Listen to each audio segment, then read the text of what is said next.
what is grounding? It is the ability to feel rooted and connected to our ground, picking our sensory or our touch systems over our visual system.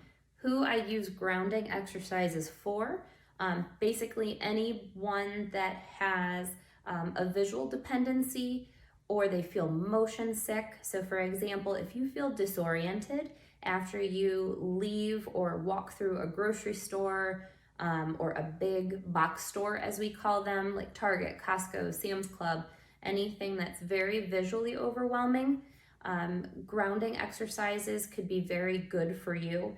When someone feels visually overwhelmed in an environment, that means their brain, for a numerous amount of reasons, are picking the vision sense as the most reliable sense. So when you see people walking past you, for example, if your brain is picking a visual sense over the inner ear or feet, you may feel pulled to one side as you're watching a visual environment go past you.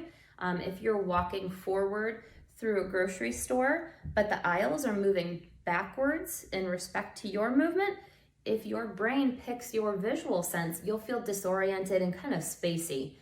So that's something I ask patients for, whether I know they may be visually dependent and if they need grounding exercises. So with that being said, I want you to find a corner of your room or house, maybe even a chair placed in front of you for safety. And of course, someone can be home with you if you'd like to try. So I want you to picture your feet as a clock. Your toes will be 12, your heels will be 6, your left foot 9, and your right foot 3. So take a moment and try to feel where your weight is in your feet. Then I want you to slowly go to 12 o'clock for me. So let your weight slide forward or translate forward until your toes are gripping the ground and you feel all your weight on the tips of your toes. You're going to hold that for 2 seconds and then control it back to 6 o'clock. Now you cannot go as far into 6 o'clock because you have half of the range of motion that you do forward. So don't be alarmed with that. I just want you to feel your toes get lighter, your heels accept more weight, and you'll feel a little heavier. Hold that for 2 seconds.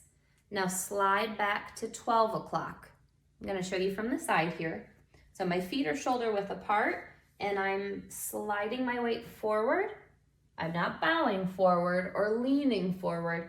I'm just moving my hips forward over my toes, almost like you're in a ski position, ready to take off. So I have all my weight in my toes. I hold 2 seconds and then I slowly feel, can I go back to 6 o'clock and how safe am I? My toes are pretty light, they're pulling up. If I went 1 more millimeter, I would fall. So I'm stopping here. Now I want you to find the middle of your clock. So find the middle. And that's where I feel steady. So I usually perform that 2 to 3 reps with my eyes open, and then very slowly and cautiously, to get more in tune with your feet and decrease your visual input, we're going to close our eyes. So go ahead and close your eyes and try to produce the same feeling. So I'm sliding forward into my toes. I feel my toes grip, and this is where a chair might be useful. If this is the first time you're doing something like this, I highly recommend a sturdy chair. And if you do feel unsafe, you open your eyes immediately. So my eyes closed. I shifted my weight forward to that 12 o'clock spot.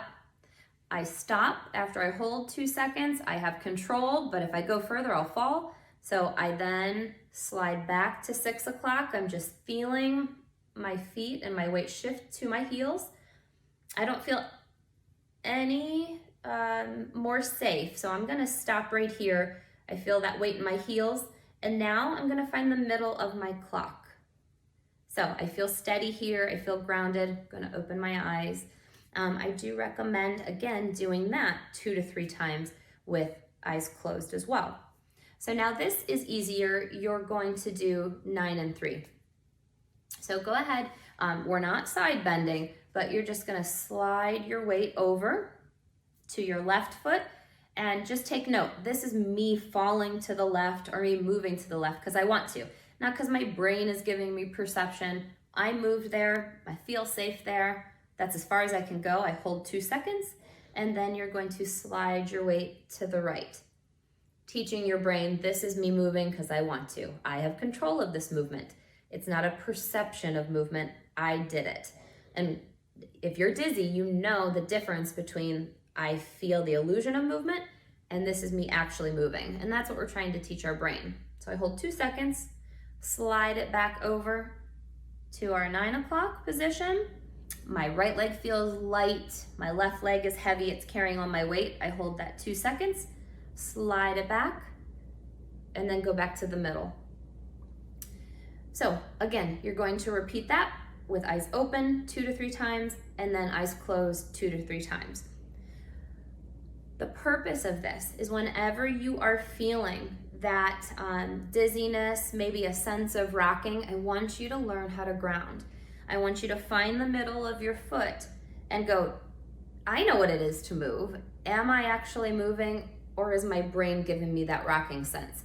So if you can tune into your feet or what you're touching, and you can teach your brain to focus on this sense, what you're touching, not what you're perceiving, that is the basis of grounding. We are going to take that and make it more progressive as we go through the weeks.